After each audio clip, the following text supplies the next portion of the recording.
తెలంగాణ రాష్ట్ర ప్రభుత్వానికి నా యొక్క విన్నపం, ఏ గవర్నమెంట్తో నాకు ఎలాంటి సంబంధం లేదు. నేను ఒక రైతు ఆవేదన మాట్లాడేది ఏంటి అంటే, నిజాంపేట్ నుంచి నస్కల్ వరకు 5 కిలోమీటర్ల రోడ్డు, అది సింగిల్ రోడే కావచ్చు, డబుల్ రోడే కావచ్చు, అభ్యంతరం లేదు.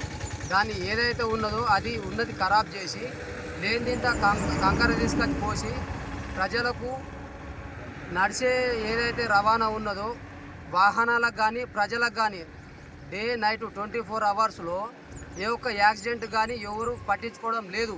జరిగిన కారణాలు కూడా చాలా ఉన్నాయి.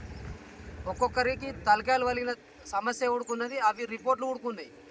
మేము ఏందంటే గవర్నమెంట్కు విధానం ఏంటంటే, ఏ గవర్నమెంట్ అయినా సరే దీని ఒక రోడ్ ఏదైతే ఉందో, ఇప్పుడు నేషనల్ హైవే మనది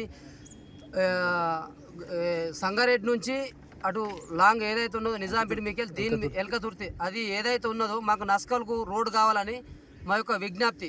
ఈ మా టీఆర్ఎస్ గవర్నమెంట్ కానీ కాంగ్రెస్ బీజేపీ ఇది పార్టీ తరంగా మాట్లాడేది ఎలాంటి విభేదం లేదు. మాకు ప్రజలకు ఏంటంటే మాకు రోడ్డు కావాలి. దీనికోసమే మేము పోరాటం చేస్తూనే ఉన్నాం. దీనికోసం కంటారెడ్డి తిరుపతి రెడ్డి నుంచి రాంపూర్ నుంచి నిజాంపేట వరకు పాదయాత్ర చేసిన దినాలు ఉన్నాయి. గత సంవత్సరంన్నర కొద్దీ ఈ ఇబ్బందులు ఎదుర్కొంటున్నాం.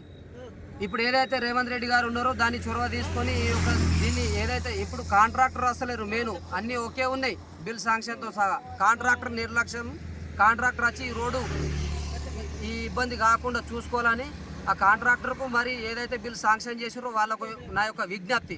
నేను రైతు, నిజాంపేట్ మండల్, నిజాంపేట్ విలేజ్, నస్కల్ రోడ్డు నా ఏదైతే బోర్బావి ఉందో దానికి ఓనికి నాకు స్థానికంగా చాలా ఇబ్బంది ఉంది. అలాంటి నేను నా అనుకునే వ్యక్తిగతంగా మాట్లాడేది ఏంటంటే, నస్కల్ రాంపూర్ ఓనికి కూడా చాలా ఇబ్బంది, ప్రజల గురించి కూడా ఇది మాట్లాడుతున్నా. Thank you.